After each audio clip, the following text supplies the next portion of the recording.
কি হলো? আমি এখানে কি করে এলাম? তোমার মোবাইলে সকালবেলায় কে এটা মেসেজ করেছে? আবার বলে কিনা বইয়ের পাশে তো ভালোই শুয়ে আছো, আবার বলছে কালী পূজার মার্কেটিংটা কবে করে দেবে। তোমার গাল খাবো আমি, সকালের নাস্তা দুপুরের রান্না করে খাওয়াবো আমি, তারপরে তোমার শরীর খারাপ হলে রাত জেগে সেবা করবো সেটাও আমি। তুমি কি করছো?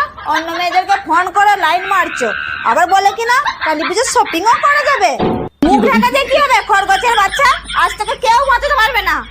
আরে দাও দাও দাও, তুমি আমার কথাটা শোনো। আমি তো ওকে চিনি না। কে এটা?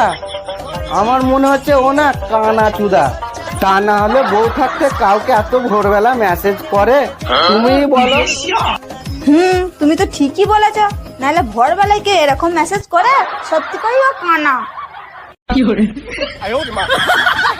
বেকার বেকার তোমাকে আমি তক্তা বস্তা কিনে এখানে ফেলে দিলাম, তোমাকে লাগে না তো? হ্যাঁ? না না, ওটো ওটো ওটো। আমার ভুল হয়ে গেছে গো। না না, ঠিক আছে ঠিক আছে।